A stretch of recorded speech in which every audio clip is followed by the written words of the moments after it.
Welcome to E360 TV, the live streaming and on-demand destination for influential voices and enlightened audiences. We offer trending, grassroots, and purpose-driven content across a diverse range of interests. E360 TV is more than just watching programs. We offer the ability to interact with live shows connecting audiences to real, authentic influencers and storytellers while streaming to millions of devices.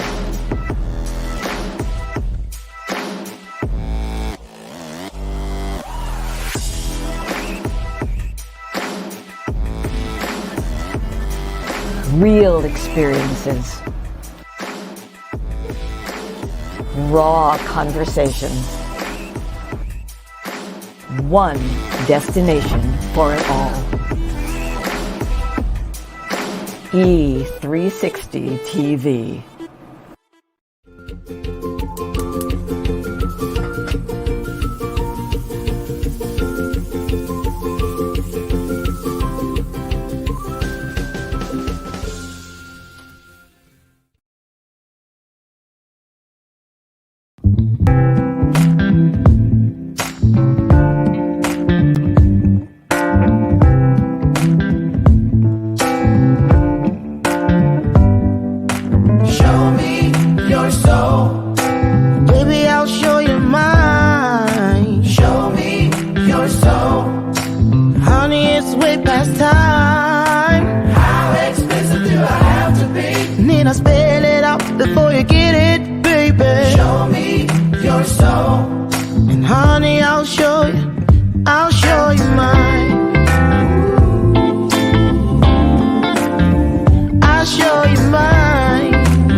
You know what? Don't you just love it when you learn something new about yourself and you didn't even know it? Well, I guess that's what makes it new. Yeah. Anyway, you know what I'm saying? When you grow and you don't realize that you've grown until you're tested again, and then you go, wait a minute.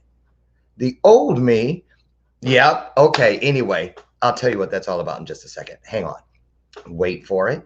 Good morning, everybody, and welcome to today's installment of Bathrobe Moments. I'm your host, Lauren Michaels Harris, and ordinarily on a day like today, I'd be like, doggone it. I think I did it last week when I had a cancellation of a guest. And you know, last year, I think out of 50 weeks on the air, I had one cancellation.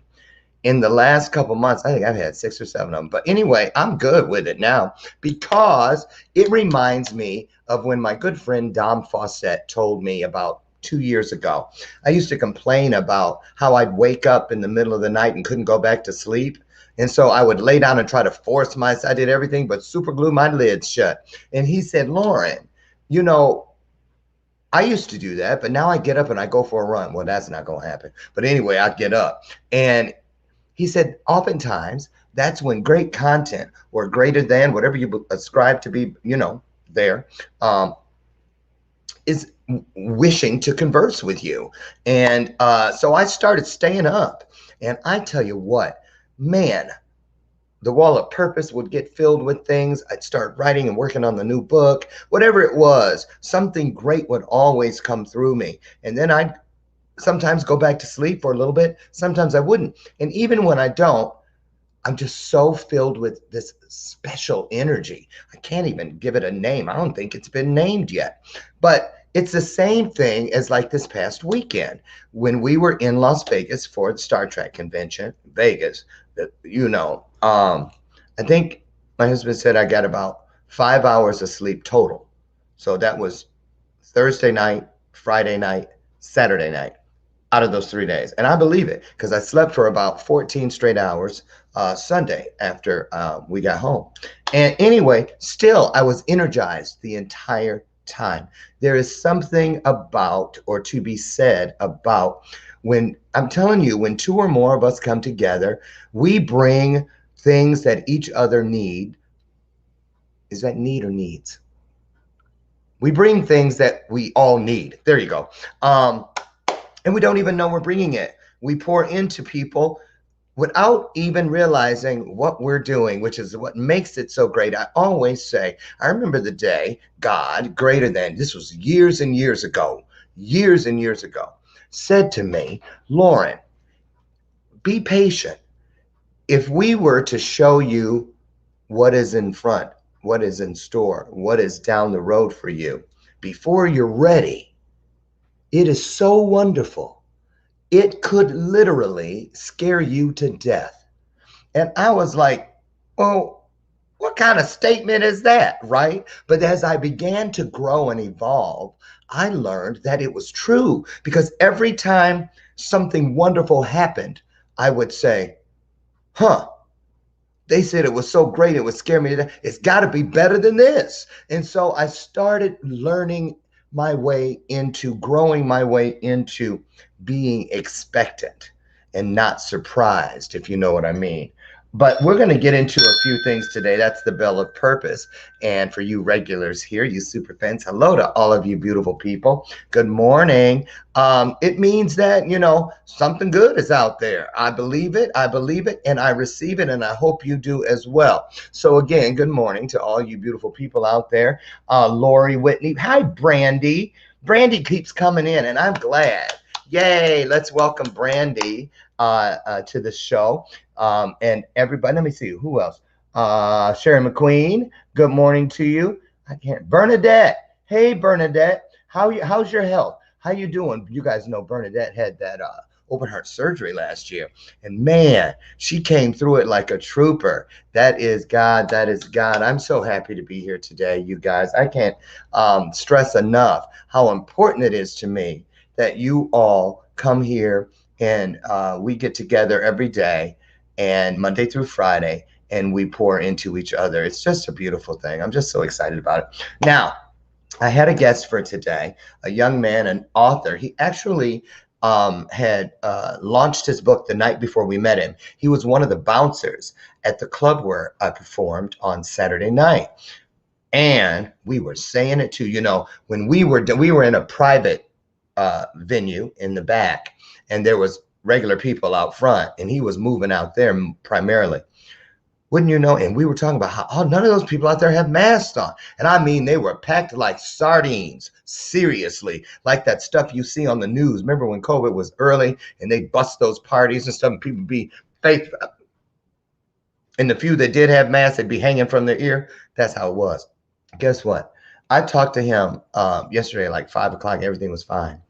3 o'clock in the morning, I get a text from him that he is in the emergency room, being lightheaded and dizzy, left work from that same club, and he's being checked for COVID right now. So please, his name is Rich. Please send some light, love, and prayers out to Rich.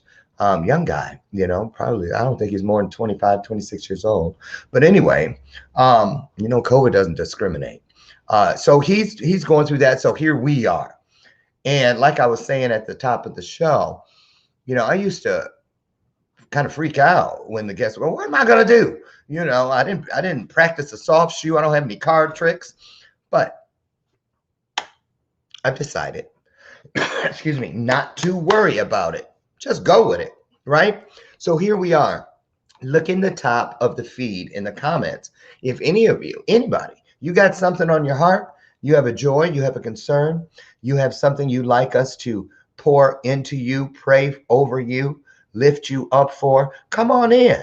This is a safe space. 6 years ago, when I sat down well, I actually was standing in front of this very chair. Everything was over on that side of the room.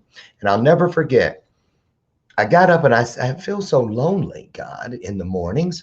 And then I had this thing where, I'd get up and I'd read and I'd do my meditation and do all my little grounding things. And then I'd get up and stub my toe and I'd be off hopping around the house, cussing like a sailor, and off my day would go in the opposite trajectory of that which served me.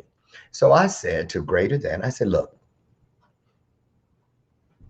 now, I need something earlier than 10 or 11 when I start my coaching day with my coaching clients.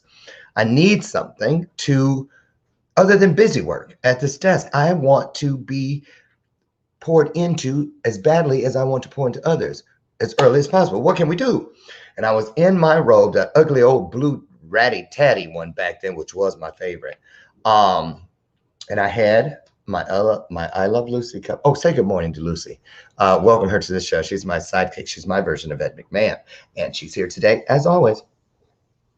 So anyway, I literally said this, you guys. I said, well, what are we going to do?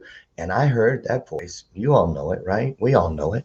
That voice said to me, Lauren, well, why don't you just sit down, open up your phone, go on Facebook. Remember back then, you could bring people in and all that. And it said, go on Facebook,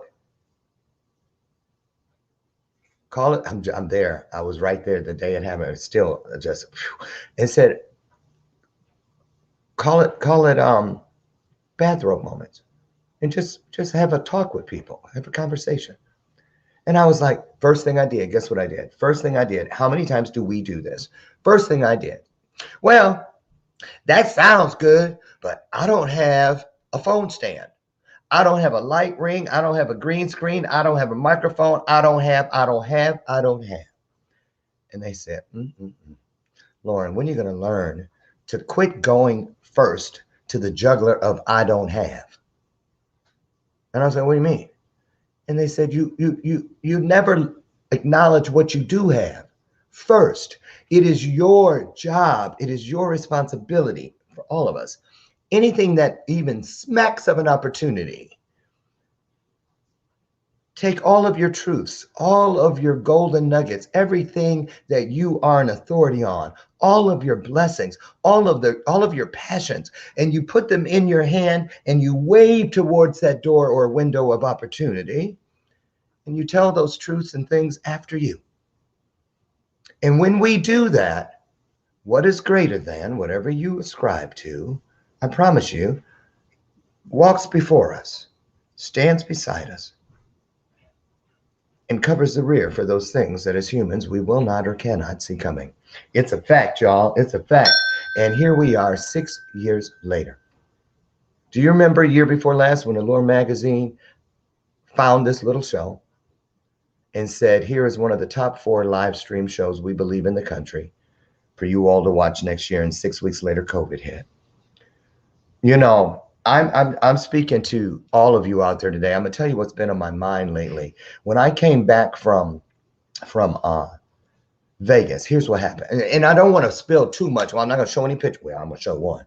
I had 3 days there, Thursday night, Friday night, Saturday night, something to do on each one of those for the people that brought me in, Gaze in Space. So I did the first one. The first night was a meet and greet. Hi, everybody. La, la, la. And the second night was the Gratitude Festival, where I was the presider over the Gratitude Festival. And I had been putting all of my, I mean it, on the treadmill, blocking, rehearsals, everything for Saturday night for about 2 months, maybe even longer. And I am not kidding. And I put the costume for the Gratitude Festival and what I was going to say and all of that. I didn't write any of it down. It was just here. I said, that's going to be easy peasy. Just do it. And because I'm thinking everything is on Saturday night. I get up there on Friday night. They had this thing where we sat, and the Gratitude Festival was a show from Deep Space Nine. I think it was season 3, episode 10. And All of the people in attendance bring their cares, their worries, the things that don't serve them anymore, and they write them on these scrolls and they throw them in this fire and burn them away. So we didn't have a fire, of course, but we were in a penthouse. So anyway, everyone wrote down those same things on their own scrolls, and I sat up there as the presider and I interviewed them, and they came up and they were telling me about, some people were very candid about what was on the papers. Some were like just kind of generalizing what was on the paper. But the thing that was consistent was just how deeply they meant it. It was not some reenactment to them getting chills. It was not some reenactment. It totally, totally changed me. It poured into me like I hadn't been poured into in a month of Sundays. There was a girl, I think she had like Down syndrome, slightly, autism, she told me. And I said, well, so you want to talk about what's on your scroll? And she goes, I wrote down all the things that people have bullied me about, teased me about, called me names about. And I need to get rid of that animosity, that hate, so that I can forgive them tonight. And she said, tonight. And I said, wow. And so anyway, she went on, and then she took them, and they would tear them up because there's no fire, and they threw them in the air, and all the pieces would flutter down. And we're live streaming, and I'm watching, and I watched their faces as they did it. And I've been getting a download the last couple months where they've been telling me, Lauren, it's, as a matter of fact, I wonder if I have one here. I have these new business cards. I'm going to look for one. And yeah, is that one? And I even put it on there mainly to remind myself. I don't know if I have any here. They're in the kitchen. But anyway, on the back of my new business card, I wrote the download, because you know me. I'm not going to just try to keep it up here, please. Okay. So, right. It's like a colander up there sometimes. Where'd it go? Just flew right out, right? So I show everything I believe to be greater than me, how important it is that I receive, that I really do get it. I hear it. I believe it. I receive it. So I write it down. I write it down so that it is now a covenant. It is a contract. I write it down so that I can remember it just like this. I don't change it. No addendums. Just I use it to move forward and move through. And so I had written this down and kept telling me, Lauren, remind them that everything we do, we should mean it. We have to mean it with everything in us. Because if we don't mean it with everything in us, it can never, ever, ever, never become meaningful for others. I'm going to just let that sit there for a second. And when I saw these people, the way they tore those papers up, oh, getting chills. I'm not kidding you. I was like, it was a transformation. I was thinking at the time that I was witnessing their transformation, which I was. But what I didn't realize until the next morning is that I was in the midst of my own transformation. I'm not kidding you. Even though I'd gone to bed at like 6 a.m. and got back up at 7:30, I woke up and I was refreshed, but I was crying. And I'm not telling you, it's the truth. And I scooted over to my husband, and his back was facing me, and I just kind of laid my head on his shoulder, and I just like laid there because I was just like so overwhelmed with gratitude, and whatever it was they poured into me was still moving through me, gave me energy to get up and take on the day. I learned so much and every one of those people had written down one thing that was consistent. They all said, I'm tired of being invisible. I'm tired of people dismissing me. I heard that a lot. It broke my heart, and then it healed it. Just like that. Just like that. And, these people, the thing that Gaze in Space creates there is a place for, you know, people always talk about sci-fi nerds. It's just like band people. They always call them band nerds and stuff. Why? You know? And you remember that in high school. They all sat together, this and the other, you know. Um,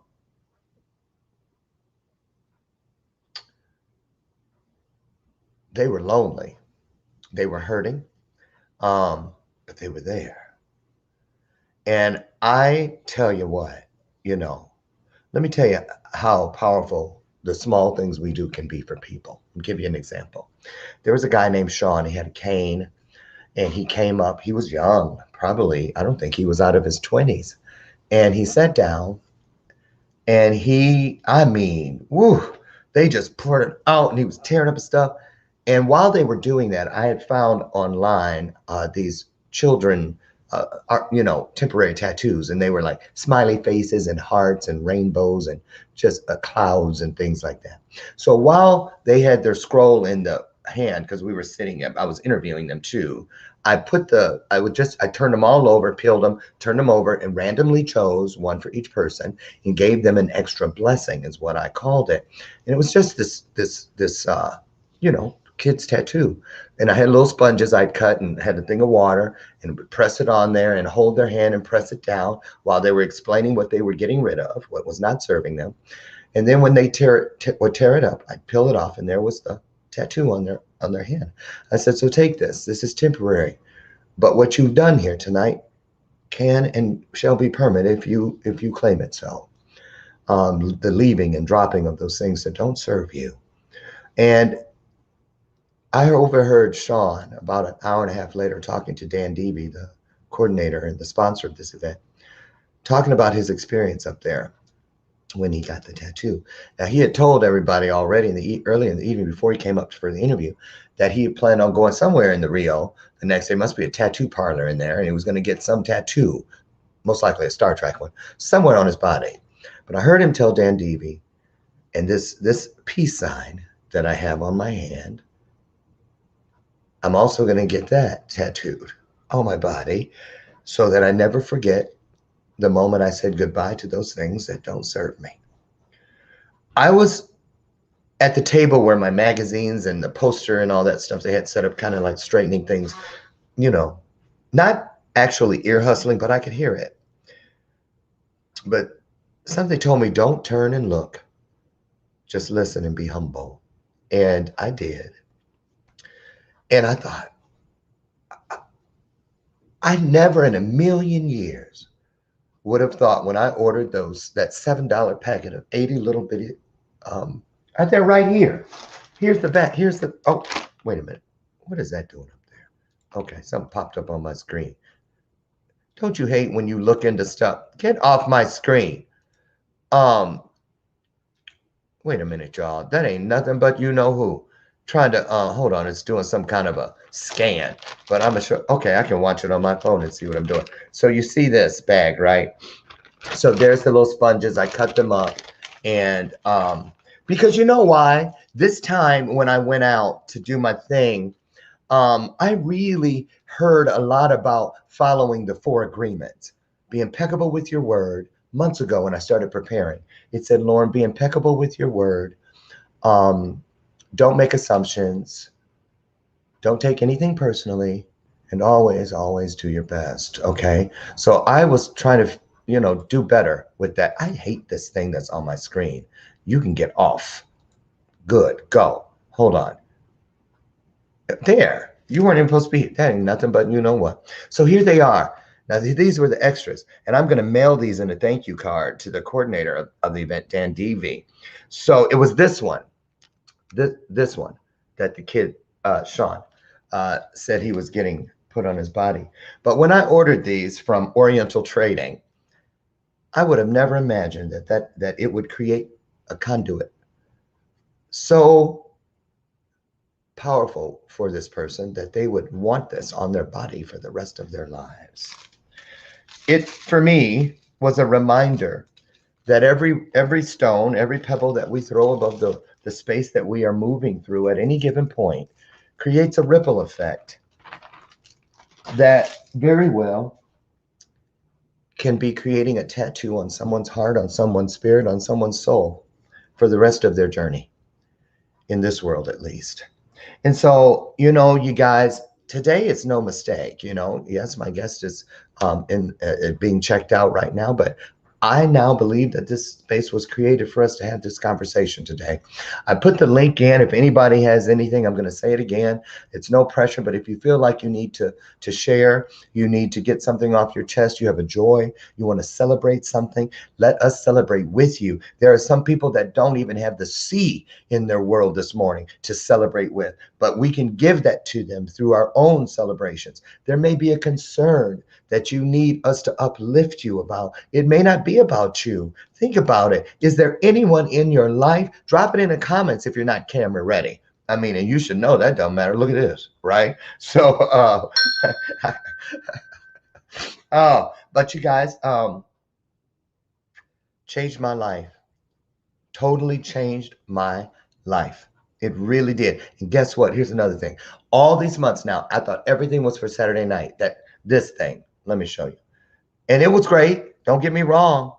Freddie Mercury was channeling through me, clearly. I didn't know. I didn't say, take a picture of me so I look like, Freddie Mercury. I didn't know what they were doing. But anyway, this was during my presentation. And so I'm in the gym, because I picked the shirt first so that I can go to the gym and work the magic of purpose into every part of it, doing my best. So I was like, okay, for the photo shoot, for the magazine cover behind it was all abs and chest, right? So I said, okay, immediately, because I believe in what I refer to, I call it the slinky effect, okay? Where whatever you're doing in your life right now, that passion, that thing that is your gig right now, right? This is what I'm working on. It's like a slinky. The end of the coil is weighted on each one. And when we do our best, I'm gonna use this hand. It's backwards when I'm looking at the camera. So you know how slinkers go downstairs, right? Heel over head. And I believe that when we do our best, and even the smallest of things, it takes the slinky of purpose and it sends it over the head of it into the next opportunity. And then you do your best with that one that is weighted on that stair right there. And the thing about purpose, it's not a slinky that goes down the stairs. It is a slinky that moves up the stairs, because it has more than just the weight of our passion. It has the weight of everything, every heavenly host that is working on our behalf, with us, through us. And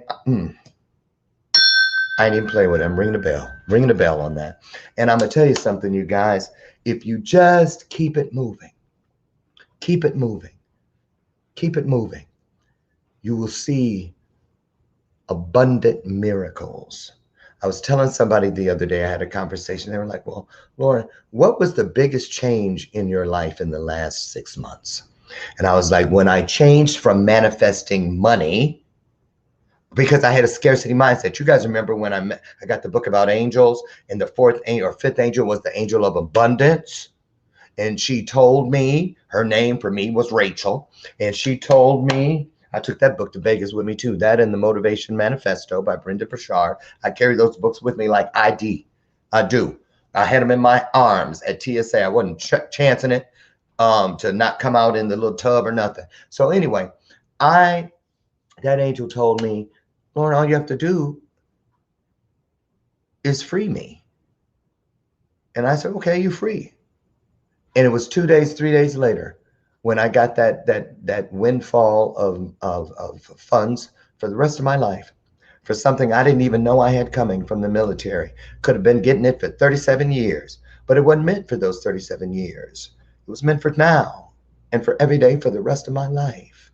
And after I freed her, it came. Ding-a-ling, the PNC Bank thing. I was like, who's paying me? Ain't nobody supposed to pay me for another week. Well, they paid me. God paid me. Purpose paid me. Journey paid me. And I'm going to tell you something. That is nothing compared to what I got, how I got paid Friday night. That experience where those people who didn't even know they were doing it poured into me in a way I hadn't been poured into in a long, long time. And I'm going to tell you all, we all have felt that we were invisible before. Remember when you sit there, you know how it used to seem to me? Let me tell you how it used to seem to me. It used to seem say for instance, you got to have that job. You want the finances and stuff, right? To be right. It may be, oh, I got to get out of this place. I need a better place. Or I'm saving up for a car. Because, I started 7 years ago, y'all. I was homeless. I was in probably my fifth year of sobriety. Um, but people were still treating me like I was deep in the addiction, which ain't gonna change. Know this. I don't care what when you ain't doing nothing, they're gonna talk about you. When you're doing the shitty stuff, they're gonna talk about you. And when you get through it and you are changing the world, they're gonna talk about you. So get that out your chest right now. Get them crumbs, brush them off the table, right? So anyway, um, I just I remember when I was instructed. I did this. Do you guys want to hear it? I'll share it with you. They gave me a set of instructions on how to get from point A to point B. Now, point A is where we're at in any given moment. Point A is where we're at. Point B is everything beyond our wildest dreams, beyond our what we know, beyond what we don't know. And that space in between A and B is journey. And that is a sacred space that holds every possibility. Every possibility.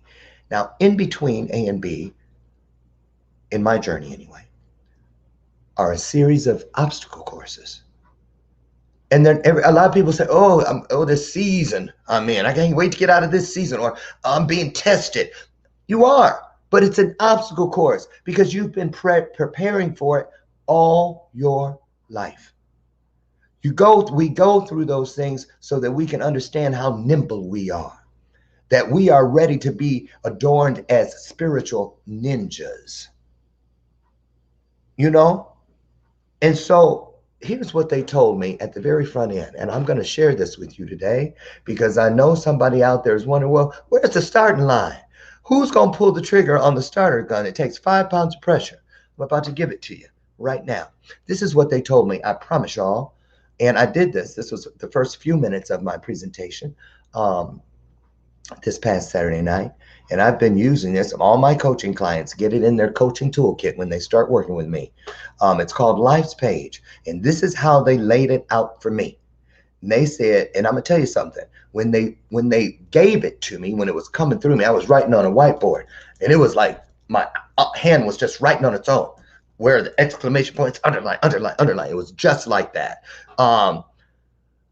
They said, do this. Do this and do your best. And we promise you, we'll take care of the rest. And I was like, okay. And, being a musician, this is my second record deal in my life. I had one with MCA when I was in my 20s. And it was because I write great songs, right? I'm a lyricist. And so in writing those songs, the title never came until the hook came with the chorus. So I just started writing the verses and stuff and then get to the, there was a process for me, always the same. This time with Life's Page, it went to the top of the page. And I let me add this to you too. I was in a jail cell, y'all. I was in a jail cell that night. And I was low. I had gone through so much. You guys know my story. 22 homes, about 13 or 14 abusers over those years. 14-year drug addiction, 6 or 7 suicide attempts. And I was done. I thought, I just can't do it. And I had actually traded my food and stuff with other inmates for things like Percocets and I don't know what it was, the stuff they give them to, give them the what they call the Thorazine shuffle. Those people that have all that stuff and they want to keep them calm.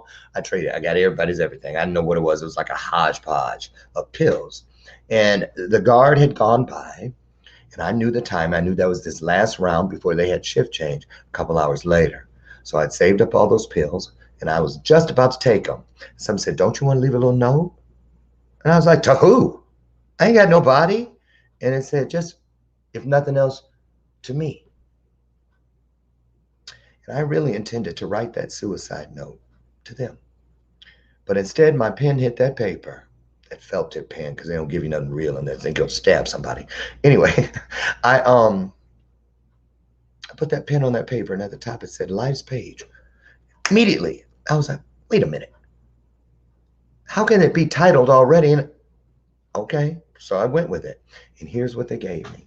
And as I was writing it, I saw examples of exactly what they were talking about in my life.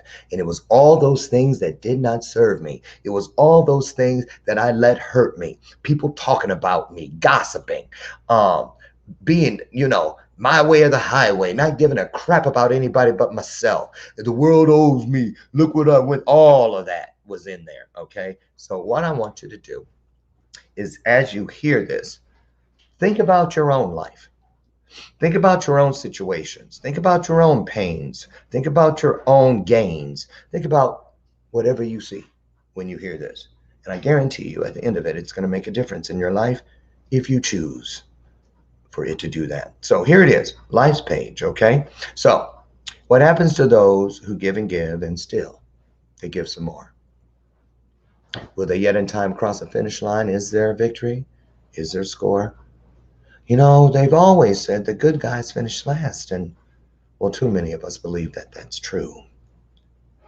So it's time to not believe in all those words that deceive, because it's time to quit giving up. How about you? To turn the other cheek, well, it isn't easy sometimes. It's because our pride, it can get in the way. But if you give in to hate, well, he's a predictable fate, because he's an employer that surely won't pay. So what's to become of those who believe that to be kind is in essence to be weak? They think it's a sponge to soak up all the kindness around. They use it as a hunger in which to devour the meek. Well, for a while they'll appear to be living on top.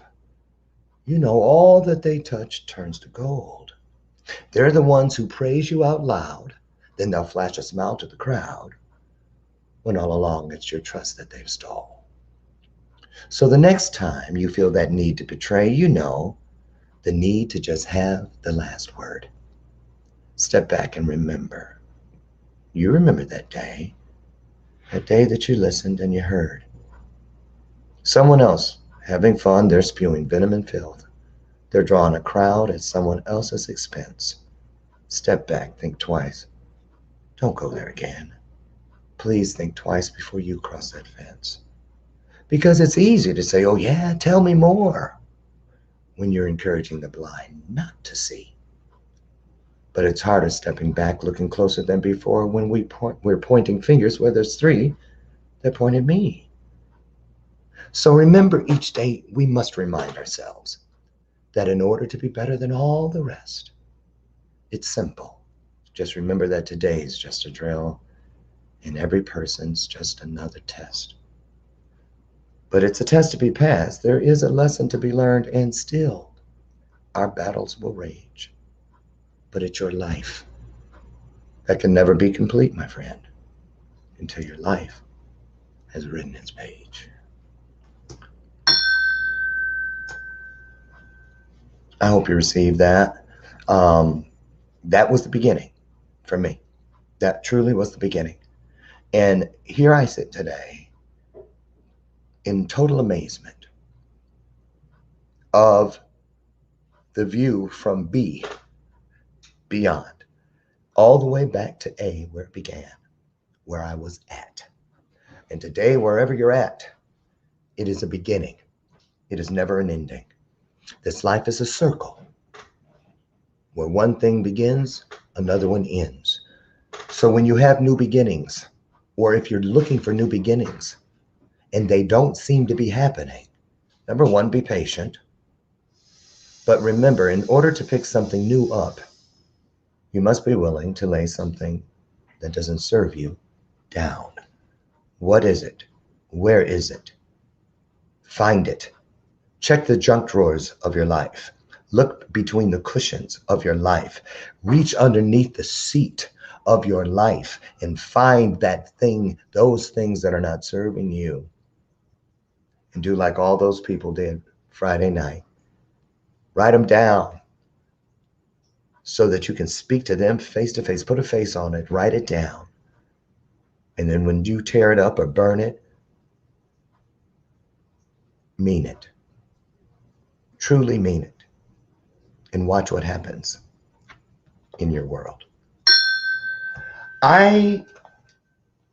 Do you remember Aaron Brooks? He was here sometime last year. He wrote this book, Sincerity, The Recipe for Living Your Best Personal and Professional Life. Now, I did not know until he sent me the book, but that's not what I intended on reading, but I might as well share it with you. He sent me the book, and the introduction starts with me. And this is, again, when you don't know that you're doing something. I believe that your greatest accomplishments, all your dreams come true based on those things you do unconditionally when you think no one is watching, when you think no one is listening. And when I thought back to how many times in my life I felt invisible, I wasn't invisible. I just didn't think anybody was paying attention. But clearly, the ones that mattered were. Okay? So here is what Aaron said. And then I want to share with you guys something he says in here, a little section about how can you be a giver and still be successful. I love it when I read it. So this introduction, listen to this, because Aaron was on my show. And he was a master of networking. He's big on LinkedIn, and his whole platform is about networking. And I keep a big bag of cards over there, business cards, because I remember when I was instructed by Greater Than, Lauren, stop all that networking, clinking of glasses at mixers. This is before COVID. And, coming home with a bucket full of business cards and giving out the same amount, folding some in half because you want to remember what, this is an important person, and, create some contact or whatever. And nothing would ever happen. I don't think I made one penny of income from any of those. I have over 3,000 cards over there, which means I probably gave out that many, right? So I paid for those, nothing. And then they said, well, you know why that is, right, Lauren? I said, no. You're instructed to be fishers of men. So it's not about networking. It's about working the net. I'm going to let that sit there for just a second. The minute I changed that mindset, everything changed with me. Okay? So here's what Aaron had to say about that day on the show. He said, Lauren Michaels Harris dumped a bag of about 100 business cards, because it wasn't the whole thing. I just took a handful because I was the one going to have to clean it up, right? So 100 business cards out on the table in front of me. I was introduced to Lauren through someone else I had met who felt Lauren and I should know one another. And Lauren had asked to interview me about my book for his online show. It was during that conversation he excitedly pulled out this bag of cards. Sincere relationships with other human beings are not only extremely important to Lauren personally, but they are vital to his long-term professional success. He is a motivational speaker, television host, and entertainer who runs his own web-based TV show, for which he personally needs to identify 5 interesting and insightful guests per week. 4 this week, because we don't have one today, right?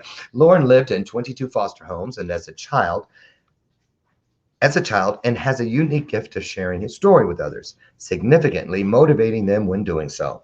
In order to identify groups to speak to and guests for his shows, Lauren knows relationships are vital. Growing up, I don't know where he got all this. Growing up, Lauren needed to adapt to new environments and get to know new people quickly, so he developed a natural ability to let people in and build sincere relationships. In many ways, this skill was vital to his survival.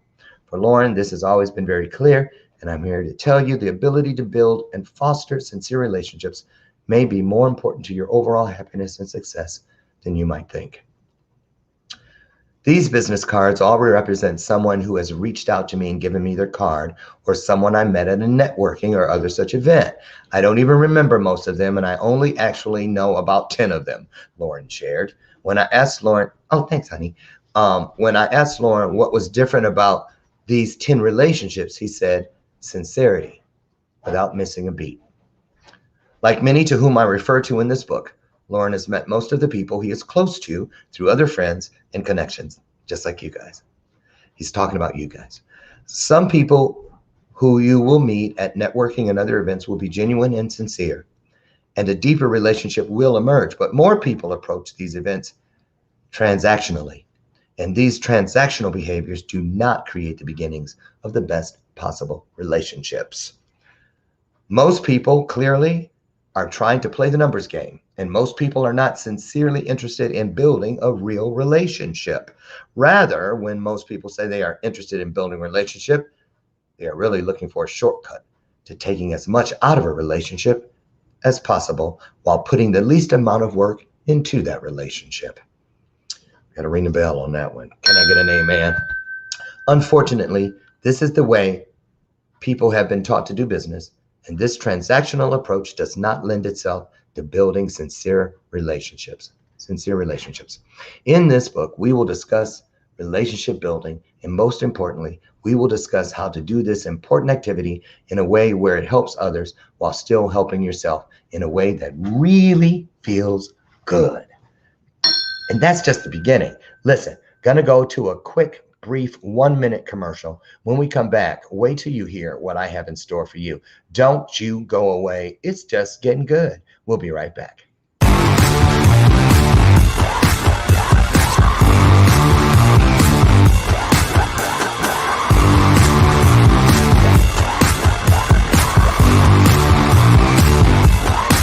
Except I received this insight about a title called Prisoner of War.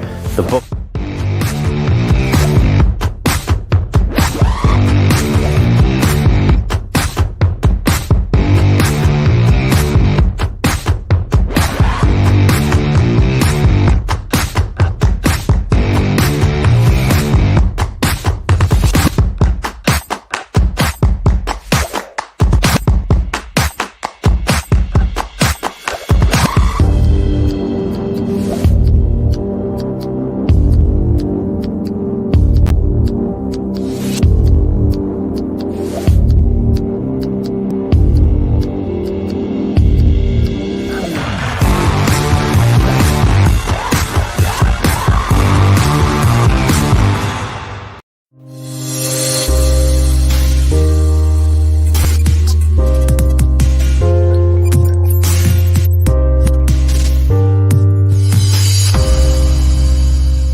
Man, welcome back to today's installment of Bathrobe Moments. I'm your host, Lord Michael Harris.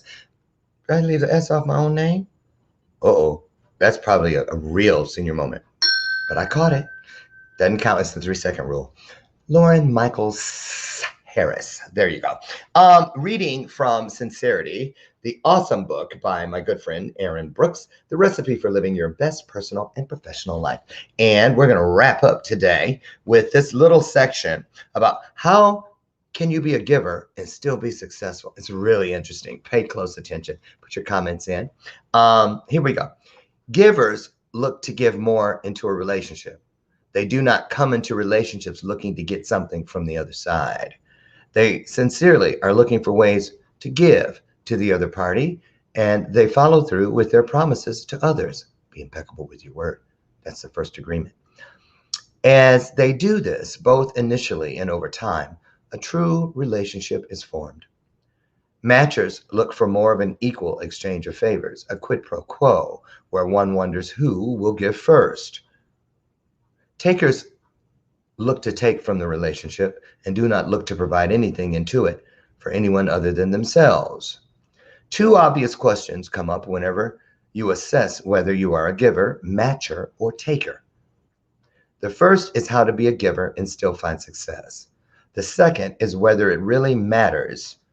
After all, plenty of takers out there are enjoying the success you and I both want. True.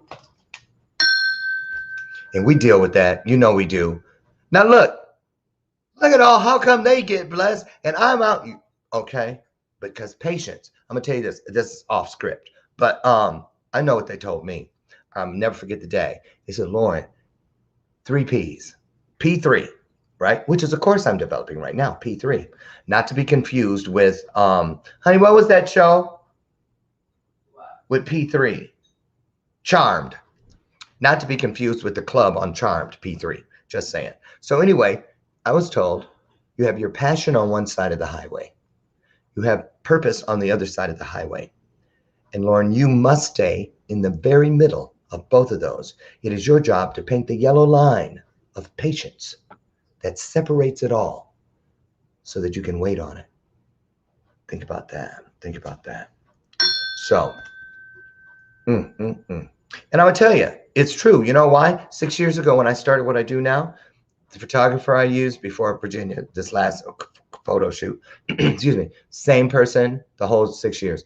My web guy, Jordan Gilman, same person 6 years. It's across Cal Visions, my videographers, same people, 6 years. Everybody, because of the relationship. When it started, when I didn't even know them, you know, and we've all grown, we've all advanced together. It's just incredible. Jason Cisneros, it's all about this, what Aaron is talking about right here. So let me keep going. Is that success sustainable over the long term? Can they build on that transactional success to build a great personal and professional life? So that's in italics. So I don't know what that was. Is that like a question or something after? Well, anyway, let me go back to the regular looking stuff. Here we go. To answer the first, okay. There it is. To answer the first question, you know, that's why things that I put together don't stay together, because I never read the instruction manual. Last time I put something together, I was like, why they put all these extra screws in here?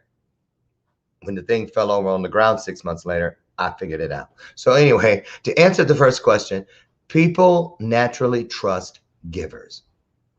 Think about that. People naturally trust givers. That means naturally, before there is proof. They just feel it. They just trust you, right? Givers are people who truly care as much about the success of others as they do about their own success. In many cases, even more so. Grant defines givers at work as the supportive people who enjoy sharing their expertise and helping the careers of others. Givers tend to develop 360-degree, multi-dimensional relationships. Think about that one. 360 degrees, all the way around. You know how I know the people that sit in the front row seats of my life? Because I would not hesitate to get in the car and ride for 72 hours straight in the car with them. Now, if you can think about it, think about the people that are closest to you. Could you get in a car and go 72 straight hours with them, or would you be ready to kill them after a couple hours? Just saying. So, these people share their networks and business contacts and give their time to mentoring people. Interestingly, studies by Grant must be, who is Grant? Okay, by Grant have found the least successful people are the givers. Salespeople who spend their time helping others often close the least amount of sales. Engineers who get the least amount of work done often are those who spend the most time assisting others. In medical school, Grant must be a doctor, because it says in medical school, he found the worst grades often went to students who most agreed with statements such as, I like helping others. Isn't that interesting? The question then becomes, why would one want to be a giver? Right? As one would expect, Grant's research also found the least successful people are takers. Takers sometimes find short-term success. However, the matchers always catch up with them, as matchers enjoy nothing more than exposing takers. Todd, remember Todd Special was here the other day. His show was Gut Check, exposing takers. In order to find, in order to find long-term success, being a giver of some sort is necessary. In terms of looking at companies, Grant found giving companies perform better in every single category, from employee retention to client satisfaction to revenue growth. The most successful organizations are those that foster a giving culture. So if you're an entrepreneur, think about your own circle of influence.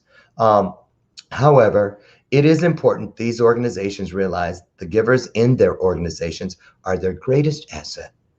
Givers are humble and they inspire those around them. They are not afraid to ask for help, and they foster and lead organizations where asking for help is just a part of the day-to-day culture. In many companies, people do not feel it is safe to ask questions, and Grant found those types of organizations underperform over time. So I'm going to stop there. You guys, if you want to know how to get this book, reach out to me, or you can get it on Amazon.com. It is Sincerity by my good friend, Aaron Brooks. And I'm not just saying that because he put me in it. It's the truth. And you guys, I'm so grateful for today. Didn't know what we were going to talk about, But when you are open to the flow, let me tell you what I had a download just the other night where it said, Lauren, here's what I want you to remember. You're 80% water. The world is 80% water. Water is needed to live. You know, we can go without food 40 days, 40 nights. Jesus did it. But it's not that long after, just a few days without water, the body begins to shut down. Our content, our message, our purpose in this world is water. Water for the dry sponges, for the dry riverbeds, for all the places that have dried out and are waiting for replenishment around us. Not just people, but situations, changes that need to be made, conversations that need to be had. And so our job, I was told this the other day, Lauren, you are the riverbed. You hold the water, and your only responsibility is to keep it from damming up. Tucker Bearden, I remember when he spoke to me about this the very first time, and he said, well, water is very important, Lauren, because when it gets stopped, it gets stagnant, it starts to disintegrate, it starts to cause disease immediately. Everything in it begins to decay and die.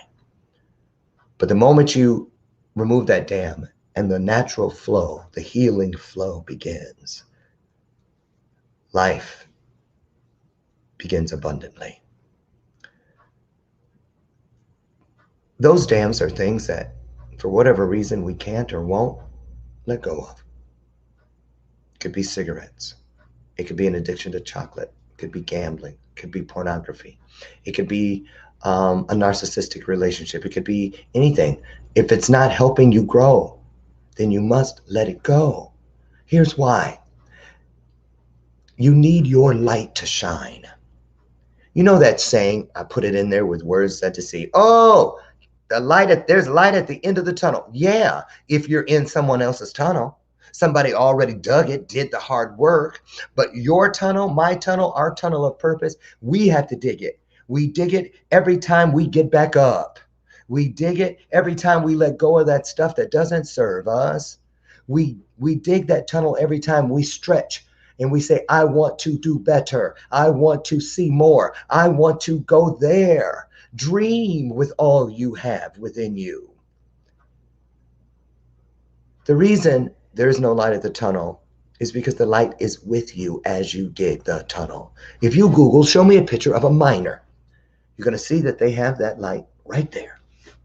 Because wherever they turn, the light is with them, and they are with the light. That is exactly how it is with your heart light, your soul light, your spirit, your aura. Use it like a laser beam to dig and cut through everything that appears to be a wall in front of you. Those walls will move if you command them to, I guarantee you. Don't worry about those things that have shown their ugly head and faces throughout your journey, trying to trick you back into believing you are not worthy. They are liars, and they don't know the truth because it's not in them. The truth is the most important thing we have, because it is the only thing in the universe that will never change, nor will it change on us. We are not above or below each other. We are beside each other because we are a family.